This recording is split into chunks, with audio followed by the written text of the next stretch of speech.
எல்லோருக்கும் வணக்கம். தேசாந்திரி YouTube channel சார்பாக தயாரிக்கப்படுகிற கதை பயணி தொடரில் உங்களை சந்திக்கிறதுல மகிழ்ச்சி அடைகிறேன்.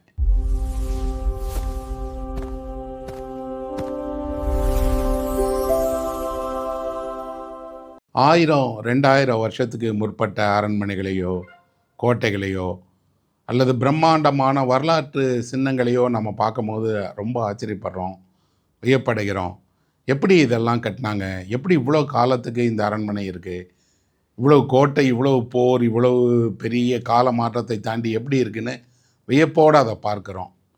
இதே இது ஒரு ஆபரணமாக இருந்தாலோ அல்லது ஒரு அணிகலனாகவோ அல்லது ஒரு ஆயுதமாகவோ 1000 2000 வருஷத்துக்கு முன்னாடி இருந்து இப்போ கண்டுபிடிக்கப்பட்டிருந்தா அதுக்கு மிகப்பெரிய விலையும் மிகப்பெரிய கவனமும் கிடைக்கிது. 1000 வருஷத்துக்கு முந்தி பயன்படுத்தப்பட்ட சோழர் காலத்தினுடைய அணிகலன் அப்படின்னு ஒரு அணிகலன் இன்னைக்கு இருந்தால் அதை பல கோடி மதிப்பில் வாங்கிக்கிறதுக்கு தயாராக இருக்கிறாங்க. அதே போல் புதுசாக செய்கிறதுக்கும் பார்க்குறதுக்கும் வரலாற்றில் எதெல்லாம் பயன்படுத்தப்பட்டதோ அதுக்கு எல்லாத்துக்கும் காலத்தை தாண்டிய மதிப்பும் இருக்கிறத நம்ம உணர்கிறோம். ஆனால் 1000 வருஷத்துக்கு முந்தின 2000 வருஷத்துக்கு முந்தைய ஒரு புத்தகத்தை பார்க்கும்போது அந்த புத்தகம் இப்போ தான் வெளியான ஒரு புதிய புத்தகம் போல் கருதப்படுது. இப்போ தான் இந்த புத்தகத்தை எழுதியிருக்கிறாங்கங்கிற போல் ஒரு நேற்றே இல்லை, அது இன்று வெளியான ஒரு புதிய நூல்கிற இடத்தை அடையுது. நீங்கள் ஒரு திருக்குறளையோ ஒரு கம்பராமாயணத்தையோ சிலப்பதிகாரத்தையோ மணிமேகலையோ அல்லது சங்க இலக்கியத்தினுடைய ஏதேனும் ஒரு புத்தகத்தையோ கையில் எடுக்கும்போது இது 1000 2000 வருஷத்துக்கு முந்தின ஒரு புத்தகம் அப்படிங்கிற உணர்வை அடைகிறீங்களா? என்ன இல்லையே. இப்போ வெளியான புத்தகம், அதனோட கருத்துக்களும் மாறலை, அந்த புத்தகமும் ஒரு பழைய பொருளாக மாறவே இல்லை. அப்படின்னா காலத்தை தாண்டி உலகத்தில் என்றும் புதிதாக இருக்கக்கூடியது இலக்கியம், எழுத்து. அதிலும் இந்த மாதிரி செவ்வு இலக்கியங்கள்னு கருதப்படக்கூடிய கிளாசிக்கலான ரைட்டிங்ஸ். இந்த புத்தகங்களுக்கு என்ன ஒரு சிறப்பு இருக்குது அப்படின்னா, அது ஆண்டுகளை கடந்து தலைமுறைகளை கடந்து இன்றைக்கும் வாசிக்கப்பட்டுகிட்டே இருக்குது, பண்பாட்டினோட பகுதியாக இருக்குது. அதை கொண்டாடுகிறவர்கள் கொண்டாடிக்கிட்டே இருக்காங்க. உலகம் வியப்போடு எப்படி இதெல்லாம் 2000 வருஷத்துக்கு முன்னாடியே எழுதினாங்க அப்படின்னு வியப்போடு பார்க்குது, படிக்குது, அந்த கருத்துக்களை தெரிஞ்சுக்கிறாங்க. ஒரு புத்தகம் 2000 வருடத்தை தாண்டி வர்றதுங்கிறத நீங்கள் யோசிச்சு பாருங்களேன். அது என்ன சாதாரண விஷயமா என்ன? இன்றைக்கி நம்ம ஒரு புத்தகம் எழுதுகிறோம், ஒரு பத்திரிகையிலையோ நாளிதழ்லையோ ஒரு கட்டுரையோ கதையோ வந்தால் ஒரு வாரம் ஒரு மாதம் படிக்கப்படுது, அதுக்கப்புறம் மறக்கப்பட்டுரும். புத்தகம் வெளியானா கூட ஒரு 10 வருஷம் 20 வருஷத்துக்கு அப்புறம் அந்த புத்தகம் பழைய புத்தகமாக மாறிடுது. ஆனால் ஒரு இலக்கிய பிரதி 1000 வருஷம் 2000 வருஷத்துக்கு முன்னாடி எழுதப்பட்டு தலைமுறைகளாக வாசிக்கப்பட்டுருக்கு அப்படின்னா, ஒவ்வொரு முறை சிலப்பதிகாரத்தை கையில் ஏந்தும் போதும் கம்பராமாயணத்தை கையில் படிக்கும் போதும் திருக்குறளை என்னோட விருப்பமாக அடிக்கடி எடுத்து புரட்டும் போதெல்லாம் முதல்ல அடையிற வியப்பு எத்தனை தலைமுறைகள் இந்த புத்தகத்தை படிச்சிருக்கு. சாதாரணமாக ஒரு தலைமுறைங்கிறத 30 ஆண்டுகள்னு சொல்லுவாங்க. 30 ஆண்டுகளுக்கு ஒருக்க தலைமுறை மாற ஆரம்பிக்கும். அப்படின்னா அத்தனை 1000 ஆண்டுகளை கடந்து வரும்போது பல்வேறு தலைமுறைகளை, பல்வேறு வாழ்நிலையில் உள்ள மக்களை, பல்வேறு நிலத்தில் உள்ளவங்களை அந்த புத்தகம் சென்று அடைஞ்சிருந்திருக்கு. அவர்கள் வாசித்திருக்கிறாங்க, கொண்டாடி இருக்கிறாங்க. அந்த புத்தகத்தில் சொல்லப்பட்டிருக்கக்கூடிய கருத்துக்களை தன் வாழ்க்கையிலே பயன்படுத்தியிருக்காங்க. அப்படின்னா ஒரு புத்தகம் கடந்து வந்த வரலாறுங்கிறது மிக மிக பெரியது, வியப்பூட்டக்கூடியது.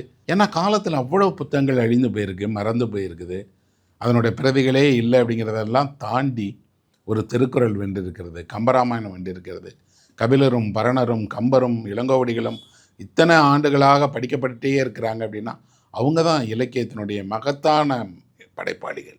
அப்படி உலகம் முழுவதுமே இதிகாசங்கள், மிகப்பெரிய எப்பிக்னு சொல்லப்படக்கூடிய இதிகாசங்கள் உலகம் முழுவதுமே வாசிக்கப்படுது, எழுதப்பட்டிருக்கிறது. அந்த எழுதப்பட்ட புத்தகங்களை உலகம் முழுக்க வாசிக்கிறாங்க.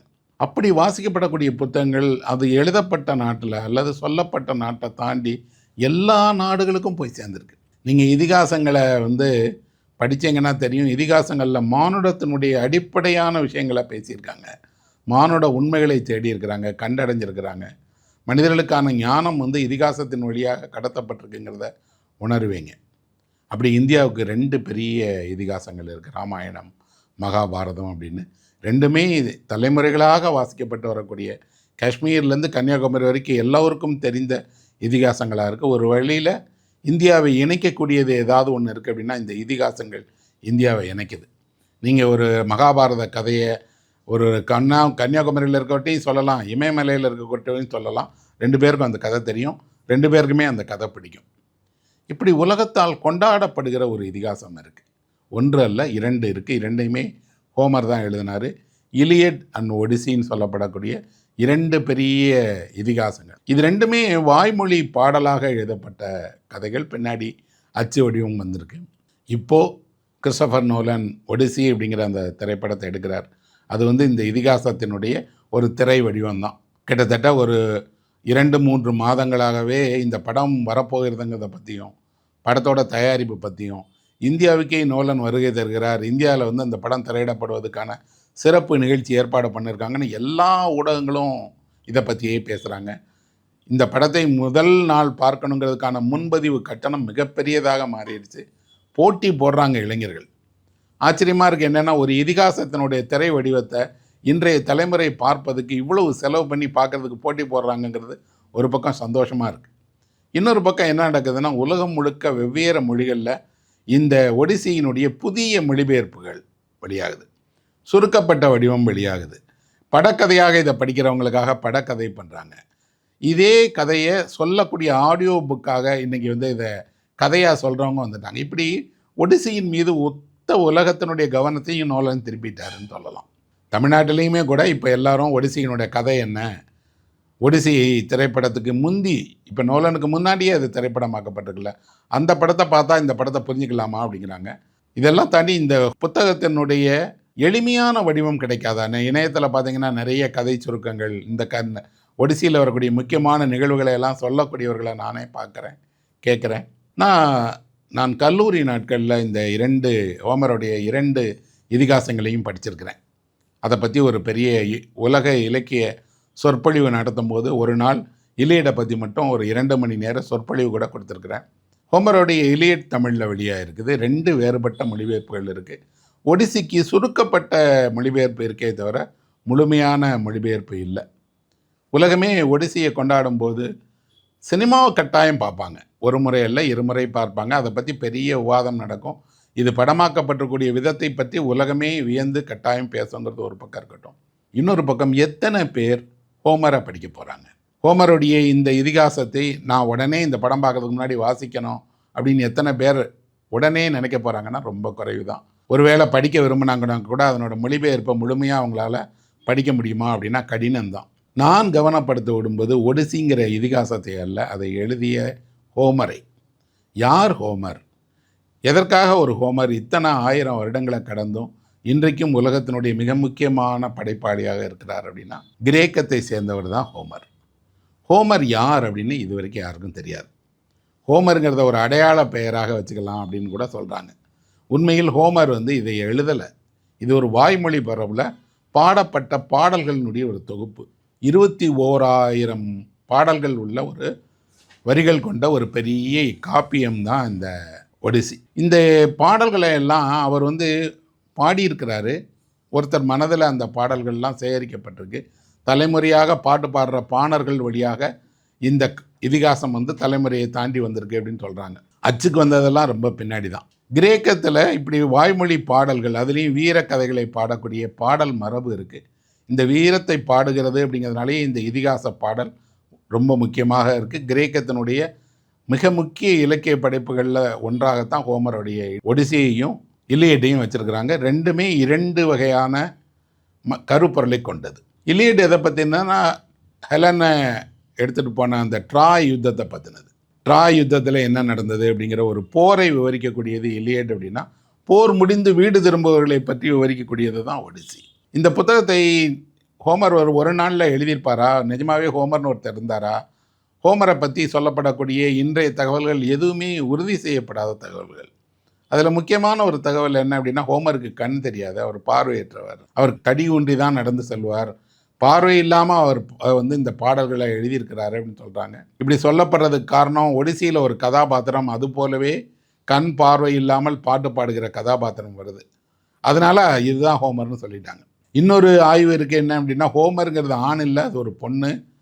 அந்த பொண்ணு தான் இந்த பாடலை எழுதியது. ஹோமரை ஆண் அப்படின்னு சொல்கிறதுக்கு எந்த சான்றும் இல்லை, அது பொண்ணாகவும் இருக்கலாம் அப்படின்னு சொல்கிறாங்க. அப்படி ஒரு ஆய்வு இருக்குது. இன்னொரு ஆய்வு என்ன அப்படின்னா, ஏற்கனவே பாடப்பட்ட, ஏன்னா இந்த சம்பவம், இந்த கதை எழுதப்பட்டிருக்கக்கூடிய வருடம் எப்போ அப்படின்னா கிறிஸ்துக்கு முன்னாடி ஒரு 8ஆம் நூற்றாண்டில் ஹோமர் வாழ்ந்திருக்கலாம், அப்போ இதை எழுதியிருக்கலாம்னு சொல்கிறாங்க. அப்படின்னா இப்போ இருந்து 2800 வருஷத்துக்கு முந்தி எழுதப்பட்ட ஒரு புத்தகம் தான் ஒடிசி. அப்போது இது வாய்மொழி மரபாக இருந்திருக்கு. ட்ராய் யுத்தம் அதுக்கு முந்தினது. ட்ராய் யுத்தத்துக்கு அப்புறம் அவங்க திரும்பி வரக்கூடிய இந்த கதையை மக்கள் பாடலாக பாடியிருக்கிறாங்க. அந்த பாடல்களை எல்லாம் சேகரித்து எளிமையான வடிவத்தில் தொகுத்தவர் தான் ஹோமராக இருப்பாங்கங்கிறாங்க. ஹோமர் யார் அப்படின்னு இப்போவும் உறுதிப்படுத்தாட்டா கூட அவர் எழுதின புத்தகம் இருக்குது, அதனுடைய அச்சு வடிவம் இருக்குது. அதை வைத்துக்கொண்டு எழுத்தாளராக நம்ம கண்டுபிடிக்க முயற்சிக்கிறோம். ஒரு புத்தகத்தினுடைய வரலாறு என்பதும் எழுத்தாளருடைய வரலாறும் என்பதும் முற்றிலும் வேறுபட்டது.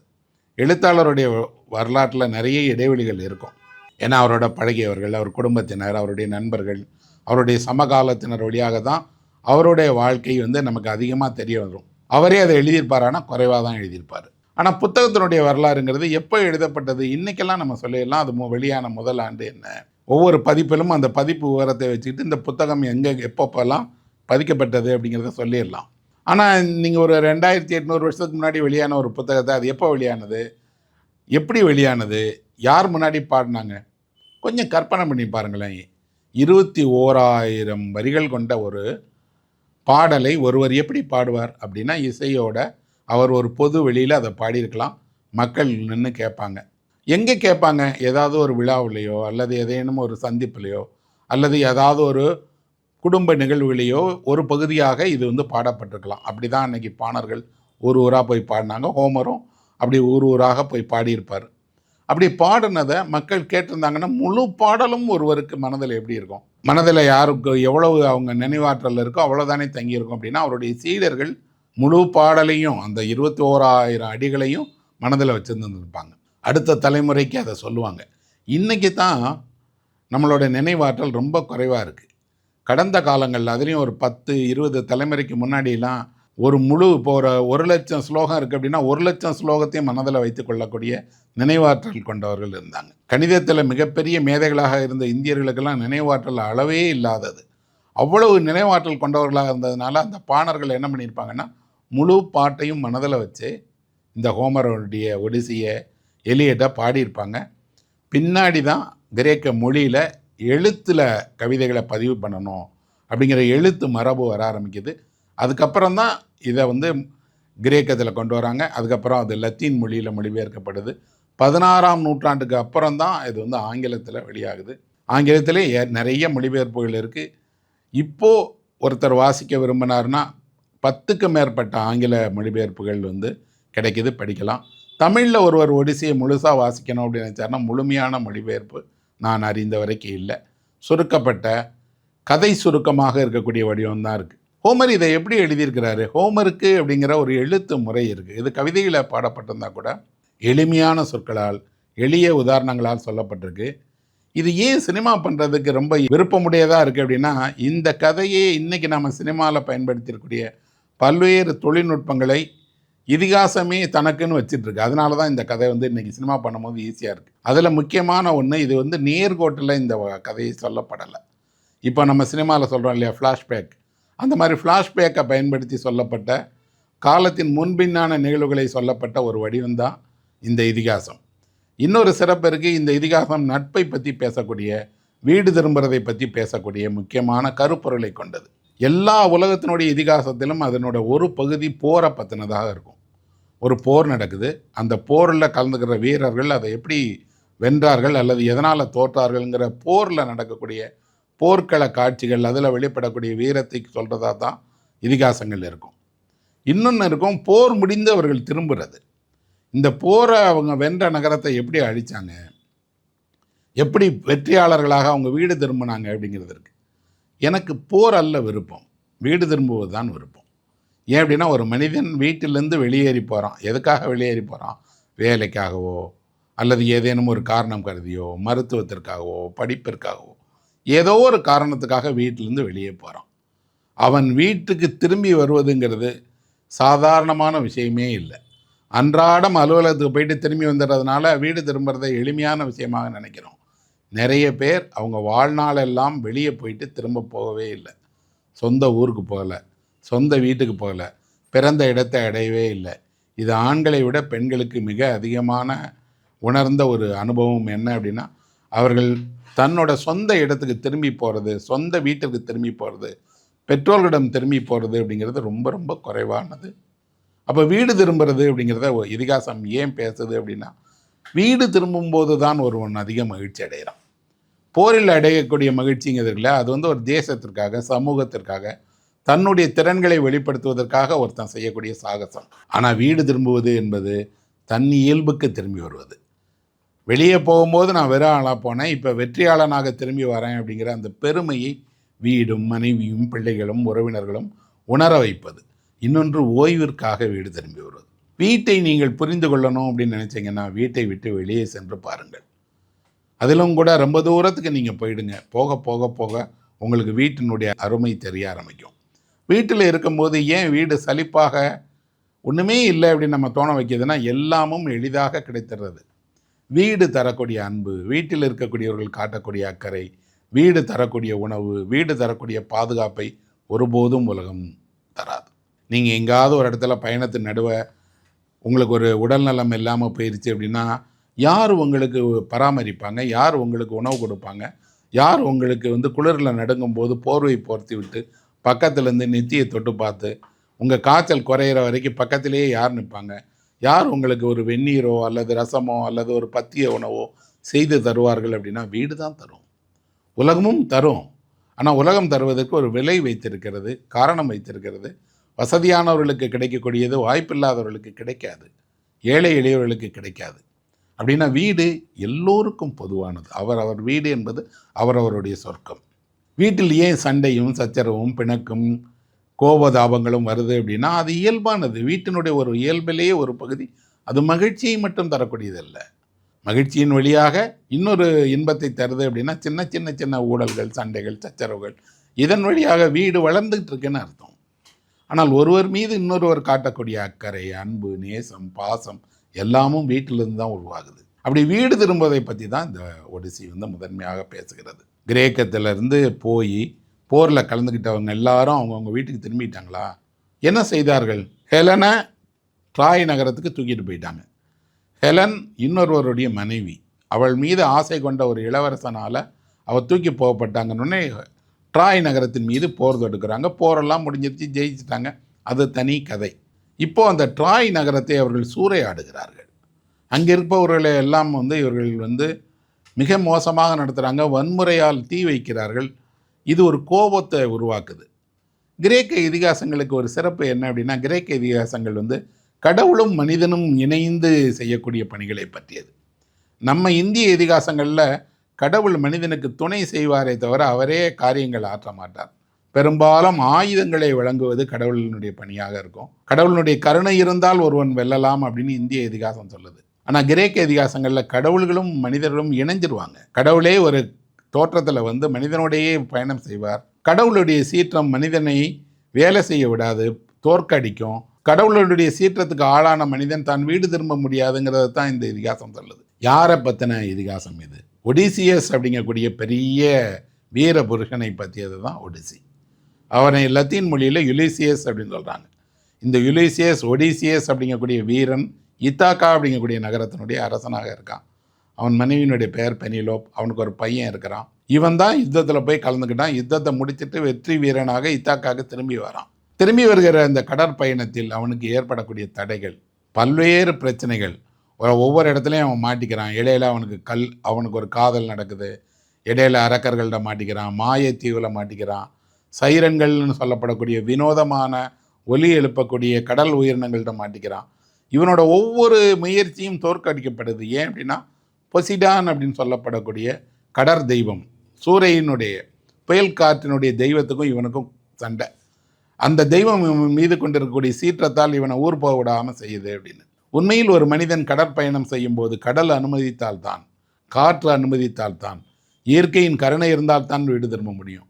எல்லா கடற்காப்பியங்களும் கடற்கதைகளும் சொல்லுகிற உண்மை, கடல் வழிவிட்டால், அனுமதித்தால், சீற்றம் இல்லாமல் இருந்தால் உங்களை கரை சேர்க்கும். கரை எப்போதுமே தொலைவில் இருந்து ஓடி வரக்கூடிய குழந்தையை பார்த்து கை நீட்டிகிட்டு இருக்கிற அம்மா மாதிரி கரை வந்து கை நீட்டிக்கிட்டே இருக்குமா. ஆனால் அந்த குழந்தையை கரைக்கு வர வைப்பது கடலினுடைய கருணைன்னு சொல்கிறாங்க. அது உண்மைதான். இதில் வரக்கூடிய ஒடிசியஸ் ஊருக்கு போகிறதுக்கு என்னென்னமோ பண்ணுறான். ஒவ்வொரு முறையும் தோற்கடிக்கப்படுறான். இந்த ஒடிசி காவியத்தில் 2 விஷயங்கள் ரொம்ப முக்கியமாக சொல்லப்படுது. ஒன்று என்ன அப்படின்னா, நட்பை பற்றி. நீங்கள் ஒவ்வொரு இடத்துலையும் நண்பர்களை நீங்கள் சம்பாதித்திருந்தால், நல்ல தோழமை உணர்வுள்ளவர்கள் உங்களுக்கு இருந்தால், உங்கள் நெருக்கடியின் போது அவர்கள் உதவி செய்வாங்க. உங்களை உங்கள் வாழ்க்கைக்கு திருப்பி கொடுப்பாங்க அப்படிங்கிறதுக்கு நட்பினுடைய மகத்துவத்தை சொல்லுது. அவங்கள என்னெல்லாம் செய்யணும்? ஒரு நண்பர் உங்கள் வீட்டுக்கு வந்தால் நீங்கள் என்னெல்லாம் செய்யணும்? அவருக்கு எப்படி உபசரிக்கணும், உணவு கொடுக்கணும், அவரை உறக்கிறதுக்கான நல்ல இடத்த சேர்க்கணும், அவருக்கு பரிசுகள் தரணும்னு இதை வலியுறுத்தக்கூடிய ஒரு அம்சங்கள் இதில் நிறையவே இருக்குது. இன்னொன்று காத்திருப்பவர்களுடைய வழியை சொல்லுது. ஒருவன் போருக்கு போயிட்டான், அவனோட வேலை போர்க்களத்தில் சண்டை போடுறது. ஆனால் அவனுடைய மனைவி பிள்ளைகள் என்ன ஆவாங்க? 10 ஆண்டுகள், ட்ராய் போர் முடிஞ்சு 10 ஆண்டுகள் அவருடைய மனைவி காத்திருக்கிறாங்க. மகன் குழந்தையாக இருந்தான், இப்போ வளர்ந்துட்டான். அவன் தந்தையை முகம் பார்க்காம தந்தை எப்போ வருவாரான்னு தெரியாமல் காத்திருக்கிறான். போர் முடிந்த வீரர்கள்லாம் திரும்பி வந்துட்டாங்க.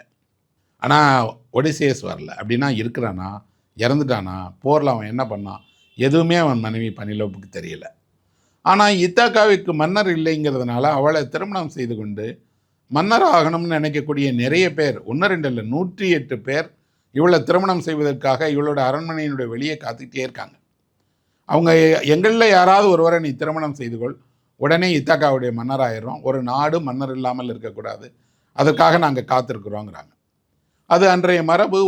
ஒரு அரசி அவளுடைய கணவனை இழந்துட்டான்னா உடனடியாக அவள் இன்னொரு மணமகனை தேர்வு செய்து கல்யாணம் பண்ணிக்கணும். அது அந்த நாட்டினுடைய மரபு. அப்படி இந்த மணமக்கள் இவளை கல்யாணம் பண்ணிக்கணும்னு காத்திருக்கக்கூடிய அந்த மணமகன்களை துரத்தி அனுப்பினாலும் போக முடியாது. அவர்களுக்கு உணவு கொடுத்து உபசரித்து அவர்களை வெளி மண்டபத்தில் நாளெல்லாம் வச்சுக்கிட்டே இருக்கணும். காத்திருக்கக்கூடிய மனைவிக்கு என்ன நெருக்கடினா, கணவன் உயிரோடு இருக்கிறானா, எப்போ வருவான், இப்போ எங்கே இருக்கிறான், அவனுக்கு என்ன நெருக்கடிகள் எதுவும் தெரியாது. இன்னொன்று, தந்தையை காணாத பிள்ளைக்கு தந்தையை பார்க்கணுங்கிற ஆசை இருக்கே, அவன் திரும்ப திரும்ப கேட்குறான், நான் வேணா அப்பாவை தேடி போய் பார்த்துட்டு வரட்டா, அப்பா எங்கே இருக்கிறான்னு விசாரிச்சுட்டு வரட்டான்னா அவனையும் அனுப்பி பறிகொடுத்துடக்கூடாதுங்கிற தவிப்பு. ஆனால் மகன் சொல்லிக்கொள்ளாமலேயே தந்தையை தேடிய ஒரு பயணத்துக்கு போகிறான். அவனுக்கு ஒரு கடவுள், அத்தீனாங்கிற பெண் தேவதை கடவுள் உதவி செய்கிறாங்க. உதவி செய்து இவனை ஒவ்வொன்றாக தந்தையை தேடுகிற பணிக்கு அனுப்பி வைக்கிறாங்க. இந்த பெனிலோப் தான் எனக்கு இந்த புத்தகத்தில், இந்த இதிகாசத்தில் ரொம்ப பிடித்தமான ஒரு கதாபாத்திரம். அவள் என்ன செய்கிறா அப்படின்னா, கணவனை தவிர வேறு இன்னொருவரை கல்யாணம் பண்ணிக்கிட விரும்பலை. ஆனால் வெளியே காத்திருக்கக்கூடிய மணமகன்களை எல்லாம் துரத்தவும் முடியலை. இப்போ அவள் ஒரு யுக்தியை கையாளுறா. என்ன அப்படின்னா, தன்னுடைய மாமனாருக்கு, அதாவது இந்த ஒடிசியஸனுடைய தந்தைக்கு ஒரு ஆடையை நெய்கிறாள். இந்த ஆடை என்ன அப்படின்னா, துக்கத்திற்கு அணியப்படக்கூடிய ஆடை, ஒரு சவத்துணி என்று சொல்லலாம். இந்த சவத்துணி என்னென்னா, ஒருவர் இறந்தால் அவர் மீது போர்த்துவதற்காக நெய்யப்படுகிற ஒரு சிறப்பான ஆடை. இந்த ஆடையை நெய்து இதை தன்னுடைய மாமனாருக்கு பரிசாக அளிக்கணும்னு அவர் நினைக்கிறார். ஒடிசியஸ் போனதுலேருந்து அவருடைய தந்தை ஒரு சாதாரண வாழ்க்கையை, அதிலும் ஒரு தோட்டத்தை பராமரிக்கக்கூடிய தோட்டக்காரனை போன்ற ஒரு வாழ்க்கையை ஒதுங்கி வாழ்ந்துகிட்டே இருக்கார். அவருக்கான அந்த நெசவு வேலையில் பெனிலோப் செய்கிறார். தன்னை மறைத்து கொள்ள விரும்புகிறவர்கள், தன் துயரை மறைத்து கொள்ள விரும்புகிறவர்கள், தன் மனதினுடைய வேதனையை மறைத்து கொள்ள விரும்புகிறவர்கள் ஏதேனும் கலையில் ஈடுபட்டால் அந்த கலைக்கு ஒரு புதிய வடிவமும் புதிய உயர்வும் புதிய உச்சமும் கிடைக்கும் அப்படிம்பாங்க. அப்படி நெய்யக்கூடியது தான் பழைய காலத்துலலாம் என்ன இருக்கும் அப்படின்னா, பூத்தையல் வேலையை செய்யக்கூடியவர்கள்லாம் இந்த மாதிரியான பெண்களாக இருந்தாங்க. சிறப்பு ஆடையை செய்யக்கூடியவர்கள்லாம் இவர்களாக இருந்தாங்க. ஏன்னா இவர்களுடைய கை வேலைப்பாடு மனதில் இருக்கக்கூடிய துயரத்துக்கான வடிகாலாக இருக்கும். பெனிலோப் இந்த ஆடை நெய்யும் போதெல்லாம் அவள் என்ன நினைக்கிறா அப்படின்னா, ஒரு நாள் கிடக்கட்டும். அவள் ஒரு சவத்துணியை அல்ல, இறப்போருக்கு போர்த்தப்படக்கூடிய ஒரு அலங்கார ஆடை அல்ல நெய்கிறாள், ஒரு நாளை நெய்கிறாள். ஒரு நாள் என்பது அவளுடைய ஒரு நெசவு. அந்த நெசவின் வழியாக அவள் என்ன செய்கிறா அப்படின்னா, காலையிலிருந்து மாலை வரைக்கும் தறியின் முன்னாடி உட்காந்துக்கிட்டு தன்னுடைய தனிமையை, காத்திருப்பை, வலியை மறைத்து கொண்டு ஆடை நெய்துக்கிட்டே இருக்கிறாள். அன்றாடம் நெய்து முடித்த உடனே அந்த மணமக்களுக்கு அன்னைக்கு அந்த வெளியே காத்திருக்கவங்களுக்கு எல்லாருக்கும் என்ன தெரியும்னா, என்றைக்கு இவள் இந்த ஆடையை நெய்து முடிக்கிறாளோ அடுத்த நாள் அவள் மணமகனை தேர்வு செய்யணும், அவளை கல்யாணம் பண்ணிக்கணும். அதனால் அனுமதிக்கிறாங்க. இவள் ஒவ்வொரு நாளும் பகலில் செய்த அந்த நெசவை இரவானதும் பிரித்து விட்டுருவோம். எல்லா நூலையும் தனியாக எடுத்துருவோம். ஒரு ஆடையை நெய்வதற்காக நீங்கள் தறியில் நூல்களை சேர்க்கும் போது எல்லாமும் சேர்ந்து ஆடை என உருமாறும். பிறகு எல்லாவற்றையும் பிரித்து நூலாக்கிறது அப்படின்னா, அவள் ஒவ்வொரு இரவும் பழைய பெனிலோப்பாக மாறுகிறாள். அடுத்த நாளுக்காக அவள் காத்திருக்க தொடங்குகிறாள். இப்படி காத்திருக்கக்கூடிய இந்த மனைவியினுடைய துயரை சொல்வதாலுமே இந்த இதிகாசம் ரொம்ப முக்கியமானதாக இருக்குது. ஒருவேளை இதை கிரேக்க பெண்கள் கொண்டாடியதுக்கு காரணம் அவர்கள் பெனிலோப்பினுடைய மனநிலையை உணர்ந்தவர்களாக இருந்திருப்பாங்க. இப்போது நிறைய சாகசங்களை மேற்கொண்டு உயிர் தப்பி பிழைத்து கடற்கரையில் ஒதுங்கி அடைக்கலமாகி பிச்சைக்கார தோற்றத்தில் வந்து சேர்றான் ஒடிசியஸ். அப்போது இந்த இதிகாசங்களுக்கு இன்னொரு எல்லா இதிகாசங்கள்லையும் அந்த மாதிரி ஒரு அம்சம் இருக்குது. என்னென்னா, தான் திரும்பி வரும்போது சொந்த உருவத்தில் வராமல் வேற உருவத்தில் வந்து இன்னும் குடும்பத்தினர் தன் மீது அனுபவித்திருக்கிறார்களா, நம்பிக்கையோடு இருக்கிறார்களா, விசுவாசத்தோடு நடந்து கொள்கிறார்களா, பணியாளர்களிலிருந்து தொடங்கி மனைவி வரை எல்லோரையுமே வீடு திரும்புகிறவன் சந்தேகப்படுகிறான். அந்த சந்தேகத்தை நிறைவேற்றிக் கொள்வதற்காக, அந்த சந்தேகத்தை சரிபார்ப்பதற்காக என்ன செய்கிறான் அப்படின்னா, வீட்டுக்கு போய் வேறு ஆள் மாறி எல்லாவற்றையும் கண்காணிக்கிறான். பணியாளர்கள் எல்லாம் விசுவாசம் இல்லாமல் போயிட்டதை பார்க்குறான். மனைவியும் அப்படி ஆயிருப்பாளோ அப்படின்னு மனைவியை பார்க்க போகிறான். மனைவியோ ஆனால் வந்து கணவன் மீதான முழு நம்பிக்கையில் அவன் திரும்பி வருவாங்கிற ஒரே குறிக்கோளோட அவனுடைய மனைவியாக மட்டுமே இருக்கிறாளே தவிர எந்த மணமகனையும் ஏறிட்டு பார்க்கலன்னு தெரிஞ்சுக்கிறான். அப்போது ஒடிசியஸுக்கும் பெனிலோப்பும் படுத்து உறங்குவதற்கான கட்டில் ஒன்று இருக்குது. அது ஒரு பெரிய கட்டில். அந்த கட்டிலை இன்னொரு அறைக்கு நகர்த்துவதற்காக சொல்கிறாங்க. அதை ஒடிசியஸ் நகர்த்துகிறான். அதை நகர்த்தும் போது தான் பெனிலோப்புக்கு அது தன் கணவன்னு தெரியுது. ஒரு கட்டில் நகர்த்துறதுல என்ன சிரமம், இதில் எப்படி அவள் கண்டுபிடிச்சான்னா, இதிகாசங்கள் சில ஒரு அருமையான வியப்பூட்டக்கூடிய தருணங்களை கொண்டு இருக்கும். அதில் ஒரு தருணம் தான் இந்த தருணம். என்ன அப்படின்னா, இந்த கட்டில் எப்படி செய்யப்பட்டிருக்கு அப்படின்னா, ஒரு ஆலிவ் மரம், அந்த ஆலிவ் மரத்தினுடைய பாதியை அப்படி துண்டாக்கி அந்த மரத்தை அப்படியே வைத்துக்கொண்டு அந்த மரத்தினுடைய மேலே ஒரு கட்டளை செய்திருக்கிறாங்க. செய்து அது மேலே தங்க வெள்ளி எல்லாம் அலங்காரங்கள் பண்ணி ஒரு பெரிய படுக்கையாக மாற்றிட்டாங்க. அப்படின்னா இவர்களுடைய படுக்கையின் கீழே என்ன இருக்குது அப்படின்னா, ஒரு வேருள்ள மரம் இருக்குது. உயிருள்ள ஆலிவ் மரத்தினுடைய மேலே தான் இவர்களுடைய படுக்கை செய்யப்பட்டிருக்கிறது. இந்த உண்மை ஒடிசியஸை தவிர வேறு யாருக்குமே தெரியாது. அப்படின்னா எல்லா ஒரு மறைமுகமாக இதிகாசம் ஒரு உண்மையை சொல்லுகிறது. என்ன அப்படின்னா, எல்லாருடைய படுக்கை அறையிலும் அந்த படுக்கைக்கு ஒரு வேர் இருக்குது. என்ன அந்த வேர்? நிஜமாகவே நீங்கள் கீழே கட்டிலுக்கு கீழே குனிஞ்சு பார்த்தீங்கன்னா ஒரு நிஜமான மரத்தோட வேர் இருக்குமா அப்படின்னா, நம்பிக்கை தான் நண்பர்களே அந்த வேர். கணவன் மனைவி மீது கொண்ட நம்பிக்கையும் மனைவி கணவன் மீது கொண்ட நம்பிக்கையும் தான் அந்த வேர். இப்போ சொல்லுங்கள், அந்த வேர் இல்லாத ஏதேனும் ஒரு தம்பதிகளுடைய படுக்கை இருக்கா என்ன? இல்லையே. ஒரே படுக்கையில் அல்ல, வேர் உள்ள ஒரு படுக்கையில் உறங்குகிறார்கள். இது போன்ற ஒரு நற்தருணங்களை சொல்வது தான் இதிகாசத்தோட வேலை. அப்போ அவளுக்கு தெரிஞ்சிருது, வந்திருக்கிறது தன் கணவன், அவன் அதை நகர்த்துகிறான்னா இது ஆலிவ் மரத்தினுடைய வேருள்ள படுக்கை என்று அவனுக்கு தெரியும். அதை எளிதாக நகர்த்த முடியாது, பெரு வீரனால் தான் செய்ய முடியுங்கிறதுனால இதை ஒடிசியஸ் செஞ்சிட்டான் அப்படின்னு. 2 பேர் இந்த இதிகாசத்தில் ஒடிசியஸை அடையாளம் கண்டுபிடிச்சிடறாங்க. அவன் மனைவி இப்படி கண்டுபிடிக்கிறான்னா, அவன் பிச்சைக்கார தோற்றத்தில் வந்து பிச்சைக்காரனாக யாசகம் கேட்கும்போது எந்த வடிவத்தில் அவன் இருந்தாலும் அவனுடைய வளர்ப்பு நாய் அவனை அடையாளம் காத்தது. அவனுடைய உருவம் மாறி இருக்கு, ஆனால் அந்த நாய்க்கு அவன் பக்கத்தில் வந்த உடனே வந்திருக்கக்கூடியது தன்னுடைய தெரிகிறது. தெரிவதோடு அந்த நாய் கண்ணீர் வடிக்கிறது. இதிகாசத்தில் இப்படியெல்லாம் விலங்குகள் வரும். அதிலும் குறிப்பாக இதிகாசத்தில் வரக்கூடிய நாய்கள்னே ஒரு தலைப்பில் நான் பேசலான்னு நினைக்கிறேன். அவ்வளவு நாய்களுக்கு இதிகாசத்தில் முக்கியத்துவம் இருக்குது. அது நாய் அல்ல, தர்மத்தினுடைய அடையாளம், நீதி உணர்வினுடைய அடையாளம், விசுவாசத்தினுடைய அடையாளம், மாறாத அன்பினுடைய அடையாளமாக நாய் சித்தரிக்கப்படுது. இதுலேயும் கூட அப்படி தான் சித்தரிக்கிறாங்க. இப்படி இந்த ஒடிசியில் இந்த கதை பெரிய கதை. இந்த கதையை நீங்கள் திரையில் பாருங்கள், படிங்க. ஆனால் இந்த இதிகாசம் படமாக்கப்படும் போது உலகத்தின் கவனத்தை கவருகிறது இல்லையா? கவரும்போது யாருமே இது உடனே வாங்கி படிக்கணுங்கிற ஆசை உண்டாகும். ஆனால் அதை வாங்கி படிப்பாங்களா? விற்பனையில் இது ஏதோ பெரிய சாதனையை பண்ண போகுது அப்படின்னு சொல்லி பதிப்புலகம் ஒரு பக்கம் சொல்லிக்கிட்டே இருக்குது. இதுக்கு இணையாக இது போல் இரட்டை இதிகாசங்களாக இலியடும் ஒடிசியும் இருக்குது. 2மே கொண்டாடப்படுதில்லை. இதுக்கு இணையாக தமிழில் 2 புத்தகங்கள் இருக்குது. ஒன்று சிலப்பதிகாரம், இன்னொன்று மணிமேகலை. அப்போ மணிமேகலையும் சிலப்பதிகாரமும் பார்த்திங்கன்னா கிட்டத்தட்ட நம்ம அது போல தான். ஆனால் சிலப்பதிகாரம் வந்து அறம் பேசுகிற இலக்கியம், நீதி பேசுகிற இலக்கியம். அதுவும் ஒரு பெண் அநீதிக்கு எதிராக ஒரு நகரையே அழித்த நீதி கேட்ட வரலாறை சொல்லக்கூடிய சிலப்பதிகாரம் அது. அது ஒரு திருமணத்தில் தொடங்கி ஒரு அநீதியை சந்தித்து நீதியை வென்று நடக்கக்கூடிய கதை தான் சிலப்பதிகாரத்தினுடைய கதை. சீத்தலை சாத்தனார் எழுதின மணிமேகலையோ அப்படிப்பட்டதில்லை. மணிமேகலை ஒடிசிக்கு சற்றும் குறையாத ஒரு இதிகாசம். மணிமேகலையிலையும் இதே போல மாயா காட்சிகள் வருது, வினோதமான விஷயங்கள் வருது, பசிப்பிணியை போக்குகிற அமுத சுரபி வருது.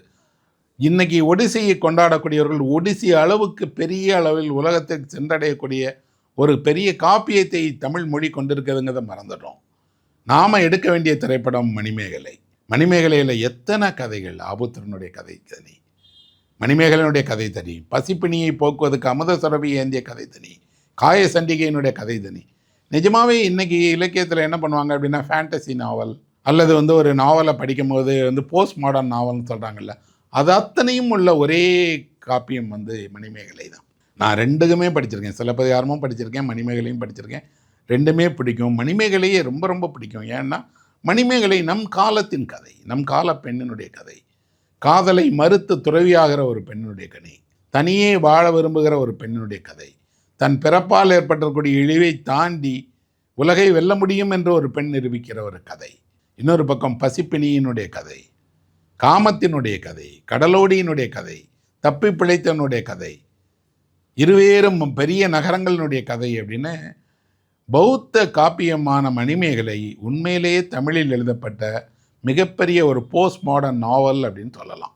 எல்லாம் இருக்குது. ஆனால் இது திரைப்படமாக்கப்பட்டிருக்கா? நான் ஆக்கப்பட்டிருக்கு. இப்போது 30 40களில் மணிமேகலையை திரைப்படமாக்கியிருக்காங்க. ஆனால் சின்ன அளவுக்கு வந்தப்பட்டிருக்காங்க. ஒடிசி அளவுக்கு பெரும் பொருட்செலவோடு உலகத்தையே தன் பக்கம் திருப்புவதற்கான ஒரு கதை களமும் அந்த கதையில் இருக்கக்கூடிய மாயங்களும் தமிழில் எழுதப்பட்டிருக்கு. கவனம்தான் இல்லை. திரையுலகத்தினுடைய கவனம் திரும்ப வேண்டிய இடம் மணிமேகலை. ஒருவேளை அது இன்னைக்கு ஒரு நல்ல படக்கதையாக, கிராஃபிக் நாவலாக மணிமேகலை மாற்றப்பட்டால் கூட அது நிறைய பேரை போய் சேரும். எழுதப்பட்ட வாய் மரபில் இருக்கக்கூடிய ஒன்று எழுத்து மரபுக்கு மாறும்போது முழுவதும் வேறு வடிவத்திற்கு உள்ளாயிருது, அச்சு பிரதியாயிருது, படிக்கக்கூடியவர்களுடைய மௌனமாக இருக்குது.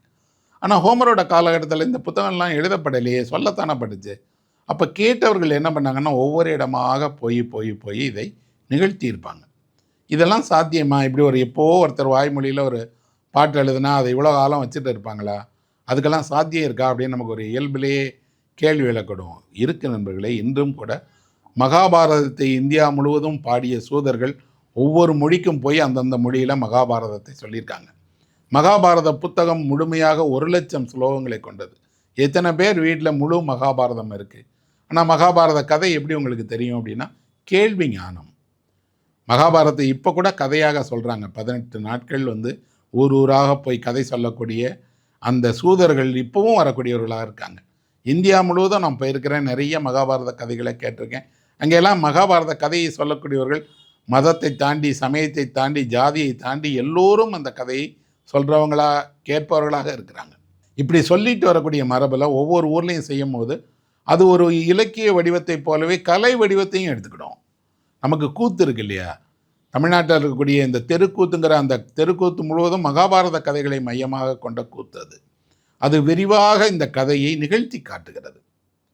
எப்போவாவது நீங்கள் தஞ்சைக்கு பக்கத்தில் போனீங்கன்னா நார்த்தேவன் குடிகாடு அப்படின்னு ஒரு சின்ன ஊர் இருக்குது. அங்கே பிரகலாதனுடைய கதையை கூத்தாக நிகழ்த்துகிறாங்க. தமிழ்நாட்டில் நாம் பார்க்க வேண்டிய அவசியமான கூத்தில் ஒரு கூத்து முறை அந்த நார்த்தேவன் குடிகாடு கூத்து. பக்கத்திலேயே சாலிமங்கலத்துலேயும் அதே போல் ஒரு கூத்து நடக்குது. மெலட்டூர் அப்படின்னு ஒரு ஊர் இருக்குது. அது சின்ன ஊர். அங்கே பாகவத மேளா நடக்குது. எல்லாமே பக்கத்தில் கூட ஊர். மெலட்டூரில் நடக்கக்கூடிய பாகவத மேளாவும் பிரகலாதன் கதையை பாடுது. ஆனால் சமஸ்கிருத பயமாக்கப்பட்ட பிரகலாதனுடைய கதை. அதை நிகழ்த்துபவர்கள் எல்லாம் வித்தியாசமாக நிகழ்த்துகிறாங்க. அதுவும் பார்த்துருக்குறேன். சாலிமங்கலத்திலையும் நார்த்தேவன் குடிகாடுலையும் நடக்கக்கூடிய கூத்து என்பது மக்களால், விவசாயிகளால், விவசாய தொழிலாளர்களால் நடத்தப்படக்கூடிய ஒரு கூத்து. அது அங்கே போய் நீங்கள் பிரகலாதன் சரித்திரத்தை பார்த்தா என்ன ஒரு சிறப்பு அப்படின்னா, இன்றைக்கி சினிமாவில் டபுள் ஆக்ட் போடுவாங்க.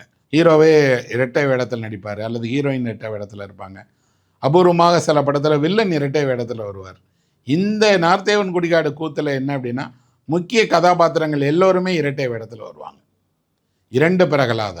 இரண்டு பிரகலாதனுடைய நரசிம்மன்னா நரசிம்மராக வரக்கூடிய எல்லாமே இரட்டை வேடம் நடக்கூடியவர்கள். அதுவும் கூத்து நடக்கக்கூடியது ஊர் நடுவில் இருக்கும். எல்லோருக்கும் கூத்தினுடைய பாடல்கள் தெரியும், எல்லோருமே ஒன்று சேர்ந்து அந்த நிகழ்த்துக்கலையை இன்னும் தொடர்ந்து நடத்திக்கிட்டே இருக்காங்க.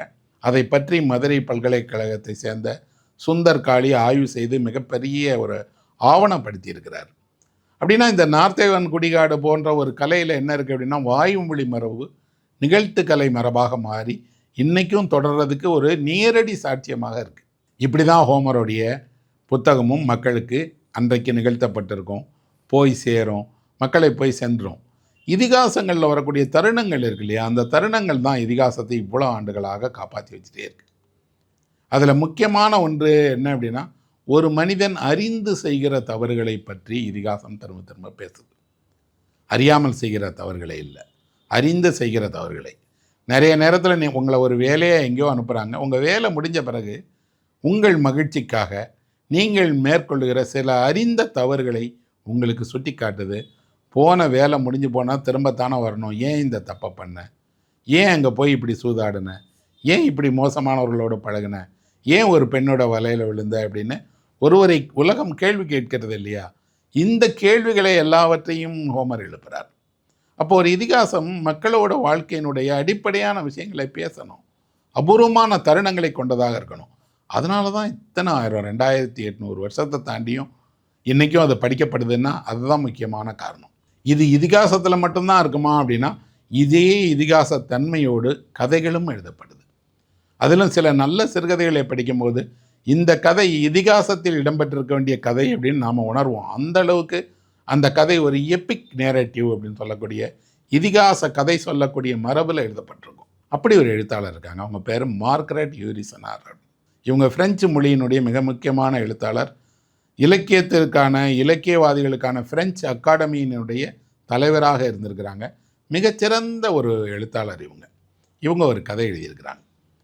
கதை என்ன அப்படின்னா, பால் வடியும் கல் அப்படிங்கிற பால் வடியக்கூடிய ஒரு கல்லை பற்றிய கதை அது. நம்ம கேட்டால் ஏதோ ஒரு வாய்மொழி கதையில் ஒரு கிராமத்தில் நாட்டார் கதையில் கேட்ட கதை போன்ற தோட்டத்தில் இருக்கக்கூடிய ஒரு கதை. இவங்க அந்த மாதிரியான கதைகளையாவே ஒரு தொகுப்பே எழுதியிருக்கிறாங்க. அதில் இந்த கதை இருக்குது. ஒரு கோட்டை சுவர் ஒன்றை எழுப்பக்கூடிய ஒரு குடும்பத்தை பற்றியதான் கதை. பாதுகாப்புக்காக ஒரு பெரிய கோட்டை சுவரை ஒரு குடும்பத்தினர் எழுப்புகிறாங்க. 3 சகோதரர்கள், அவங்க 3 பேரும் சேர்ந்து தங்களுடைய வசிப்பிடத்தை சுற்றி ஒரு கோட்டை சுவரை எழுப்ப பார்க்குறாங்க.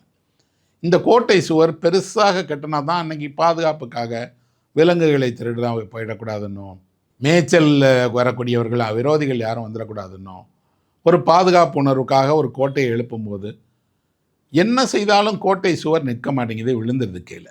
அப்படி கோட்டை சுவர் விழுந்தால் அந்த காலத்தில் ஒரு நம்பிக்கை இருக்குது. அந்த நம்பிக்கை போரில் கூட நம்பப்படுது. என்ன அப்படின்னா, ஒருவரை அதுக்கு களப்பழி அளித்தால், அவங்கள கொன்னுட்டா அது நின்றும் அப்படின்னு. இப்படி ஒரு நம்பிக்கையெல்லாம் இருக்குது அப்படின்னா, இறைவனுக்கு அல்லது ஒரு தெய்வ சக்திக்கு ஏதேனும் ஒன்றை பலி கொடுத்தால் அது சித்தியாயிடுங்கிற நம்பிக்கை நம்மளோட பழங்குடி மரபிலிருந்தே இருக்க, அதனுடைய ஒரு வெளிப்பாடு தான் இது. இப்போ இவங்க யாராவது ஒருவரை பலி கொடுத்து அந்த சோரை நிறுத்த வைக்கணும்னு நினைக்கிறாங்க. 3 ஆண்களுக்கும் அவர்களில் ஒருவரை பலி கொடுக்க விருப்பம் இல்லை. அப்போ யாரை பலி கொடுக்கலாம்னு 3 பேருடைய மனைவியில் யாராவது ஒருவரை பலி கொடுத்துடலான்னு நினைக்கிறாங்க. முதல் அண்ணன் அவர் தன் மனைவிகிட்ட கேட்கவுடனே அந்த அம்மா மாட்டேங்கிறாங்க. அடுத்தவர் அவர் தன் மனைவி மாட்டேங்கிறாங்க. 3ஆவதுனுடைய தம்பியினுடைய மனைவி என்ன சொல்கிறாங்கன்னா, நான் குழந்தைக்கு பால் கொடுத்துட்ருக்கேன், நான் எப்படி என்னை கொல்ல முடியும் நீங்கன்னு சொல்கிறாங்க. இப்போ இவங்க 3 பேரும் இல்லைன்னா சுவர் நிற்காது, என்ன செய்யலான்னு இவர்கள் 3 பேரும் சேர்ந்து ஒன்று முடிவு செய்கிறாங்க. மூவரில் யார் என்று ஒரு சீட்டு போட்டு எடுத்து பார்ப்போம், யார் பேர் வருதோ அவரை அந்த சுவத்துக்குள்ளாடி வச்சு உயிரோட சுவரை எழுப்பிடுவோங்கிறாங்க. 2 அண்ணன் அந்த நடுவில் உள்ளவன் 2 பேருடைய மனைவியும் சேர்ந்து ஒரு தந்திரம் செய்கிறார்கள். என்னென்னா, எழுதி போடப்படக்கூடிய 3 துண்டு சீட்டுலையுமே ஒரே பெண்ணுடைய பெயர், கடைசி தம்பியனுடைய மனைவி பெயராக எழுதி போட்டால் எந்த சீட்டு எடுத்தாலும் அவள் தானே வருவான்னு ஒரு சின்ன சதி செய்து அவளை இந்த சுவரில் உயிரோடு வைப்பித்து கட்டுவதற்காக தேர்வு செய்துறாங்க. சீட் எடுக்கிறாங்க, அவள் பேர் வந்துடுது. அவள் மறுக்கலை. ஏன் அப்படின்னா, இது கடவுளுடைய தீர்ப்பு. தான் இறக்கணும் அப்படிங்கிறது கடவுள் விரும்பி தான் தான் பேரை வர வச்சுருக்காருன்னு வச்சுட்டு கை குழந்தைய வச்சுட்டு இருக்கிறவனே நான் என்ன பண்ணேன் அப்படிங்கிறா. அதை பற்றி கவலை இல்லை, ஒன்று உயிரோடு நாங்கள் அந்த சுவரில் வச்சு புதைக்க போகிறோம் அப்படின்னு உயிரோடு அவளை நிறுத்தி அவளை சுற்றிலும் சுவர் எழுப்புறாங்க, கல் வைத்து கட்டுறாங்க. ஒரே ஒரு வேண்டுகோள் தான் அவள் விடுறா, என்னுடைய மார்பகங்களை மட்டும் நீங்கள் அப்படியே விட்டுட்டு இந்த கல்லால் கட்டிருங்க. ஒருவேளை நான் இந்த சுவருக்குள் இறந்து போனாலும் கூட என் குழந்தை என்னுடைய மார்பிலிருந்து பால் கொடுக்கும். அது இந்த குழந்தைக்கான பாலை என் மார்பு சுரந்துக்கிட்டே தான் இருக்கும். அது அப்படி என்னை கட்டுங்கங்கிறாங்க. சரி, இறந்து போகிற பொண்ணு தானே, அப்போ விருப்பத்தை நிறைவேற்றிடுவோமே அப்படின்னு சொல்லி இறந்து போகிற அவளை அப்படியே சுவரில் வச்சு ஒரு பெரிய கோட்டை மதிலை கட்டுறாங்க. கட்டி முடிக்கும்போது ஒரு சின்ன கல், அந்த கல்லில் அவளோட மார்பு மட்டும் தெரிவது போல் அமைக்கப்பட்ட கல். அவளோட வாழ்க்கை முடிஞ்சிருது.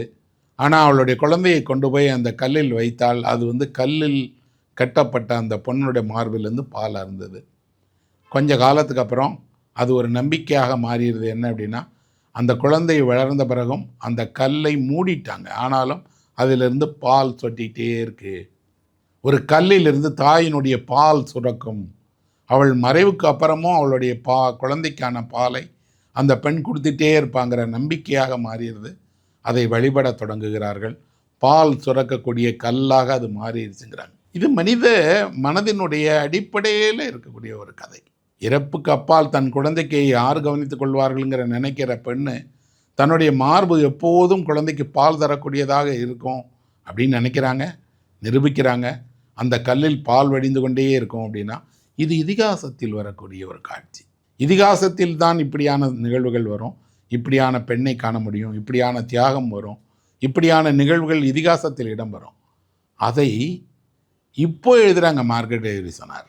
எப்போது நம்ம காலகட்டத்தில் அப்படின்னா 2000 வருஷத்துக்கு முன்னாடி எழுதின ஒரு ஹோமரோடைய எப்பிக்கில், ஒரு இதிகாசத்தில் என்ன சிறப்பு இருக்கோ அது நவீன இலக்கியத்திலும் எழுதப்படுகிறது. நவீன இலக்கியத்திலும் ஒரு பெண் ஆழமான தருணத்தில் சொல்கிறாங்க.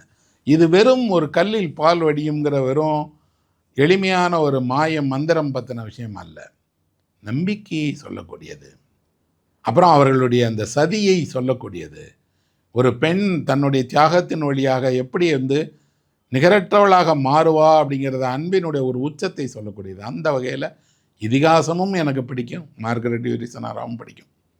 அப்புறம் இதிகாசத்தில் பெரிய நிகழ்வு நடக்கும்போது, ஒரு பெரிய யுத்தம் நடந்துட்டு இருக்கும்போது சாமானியர்கள் என்ன செய்கிறாங்க, சாதாரண நிகழ்வு என்ன செய்கிறது, பெரிய நிகழ்வுக்கு பக்கத்தில் சாதாரண நிகழ்வை வைக்கும்போது 2 நிகழ்வுகளும் சமமாயிருங்கிறத இதிகாசம் சொல்லுது. அப்படி ஒரு பெரிய நிகழ்வுக்கு பக்கத்தில் சின்ன நிகழ்வை வைத்து எப்பிக் அப்படிங்கக்கூடியதை திரை வடிவத்திலையும் கூட காட்டலாம். திரையில் ஒரு இதிகாசத்தை உருவாக்கி காட்டுறதுன்னா இதிகாசத்தையே எடுத்துகிட்டு சினிமா பண்ணுறதில்ல.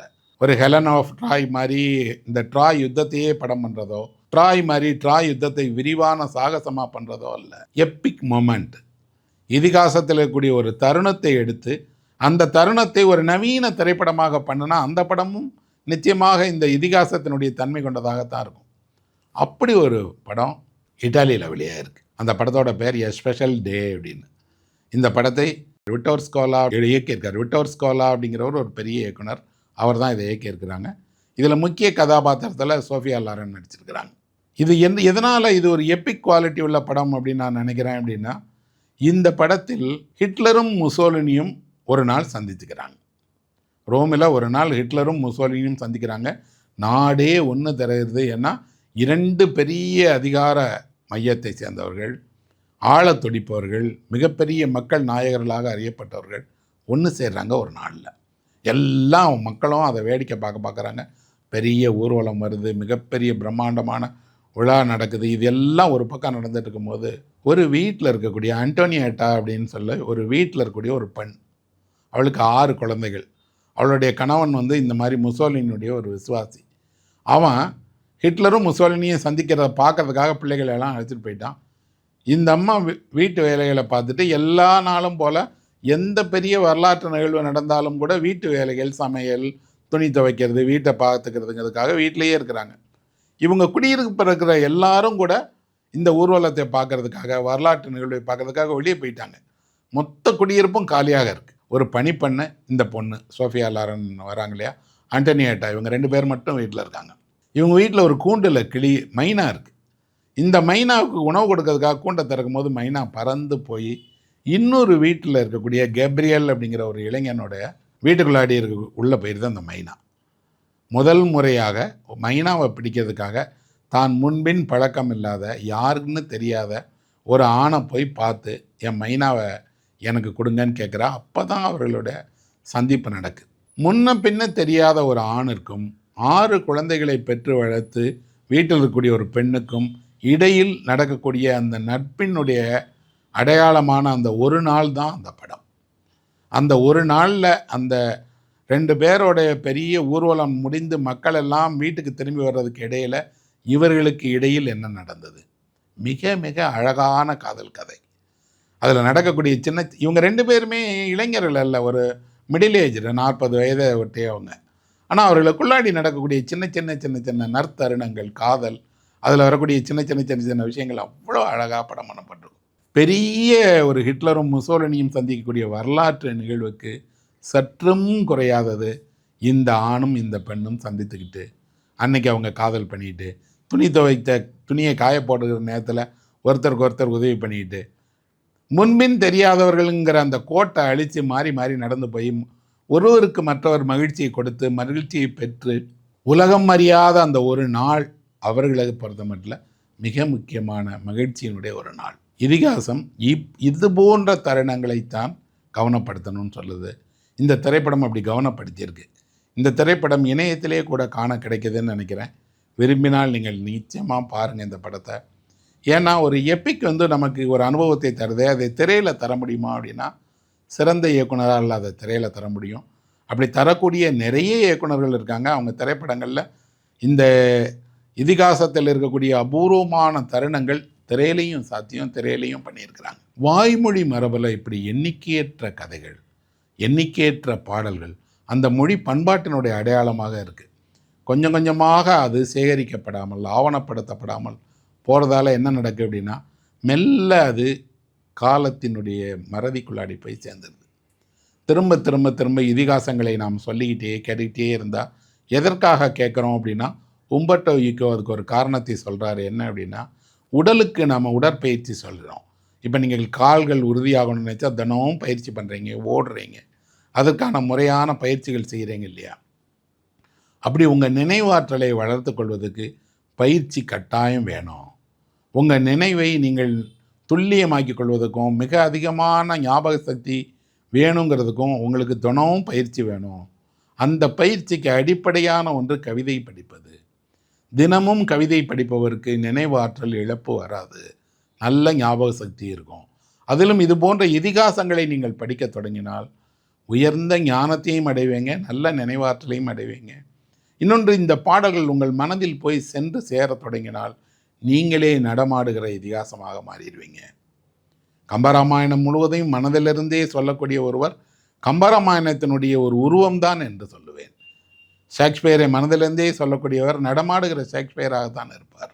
அப்படி திருக்குறளை, சிலப்பதிகாரத்தை, சங்க இலக்கியங்களை முழுமையாக மனதிலிருந்து சொல்லக்கூடிய தமிழ் புலவர்கள், அறிஞர்கள் எல்லாம் போற்றுதலுக்குரியவர்கள். அவர்களுக்கு அவ்வளவு நினைவாற்றல் இருக்குது. நமக்கு சின்ன அளவுக்கு கூட நினைவாற்றல் இல்லாததுக்கு காரணம் கவிதையோடு நமக்கு நட்பு இல்லை, பரிச்சயம் இல்லை, நல்ல கவிதைகளை நாம் நினைவில் வைத்து கொள்ளலைன்னு அவர் சொல்கிறார். அது உண்மை. நீங்கள் வாய்மொழி மரபை காப்பாற்ற விரும்பினால் அந்த பாடல்களை ஆவணப்படுத்துங்க, உங்கள் மனதில் கேளுங்க, உங்கள் மனதில் வைத்து கொள்ளுங்க. ஒவ்வொரு நாளையும் கவிதையோடு தொடக்குங்கள். கவிதையோடு நீங்கள் கொஞ்சம் கொஞ்சமாக நெருக்கம் கொள்ளுங்கள்.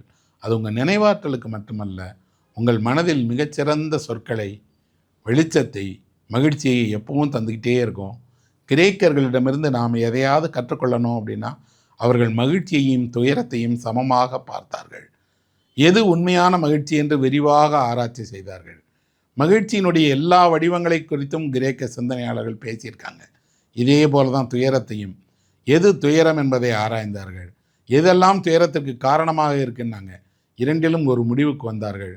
மகிழ்ச்சியும் துயரமும் உங்களிடமிருந்தே தான் பிறக்கிறது. நீங்கள் தான் மகிழ்ச்சியை உருவாக்கி கொள்ளவும் கொடுக்கவும் வேணும். உங்கள் துயரத்திலிருந்து விடுபடுவதற்கு உலகம் அல்ல, நீங்கள் தான் முயல வேணும்னு சொன்னாங்க. எல்லா துயரமும் எல்லா மகிழ்ச்சியும் மனித மனதிலிருந்து தோன்றுவதால் அதை செழுமைப்படுத்தி கொள்வதற்கு நல்ல இலக்கியங்கள் தேவை, இதிகாசங்கள் தேவை. அந்த வகையில் இந்த ஒடிசி மாதிரியான பெரிய இதிகாசங்களும் நாம் இருக்கக்கூடிய வாழ்வினுடைய சின்ன சின்ன கருணங்களும் அந்த தருணங்களும் மிக முக்கியமானது. அதை நாம் கொண்டாடுவோம். நன்றி நண்பர்களே, வணக்கம்.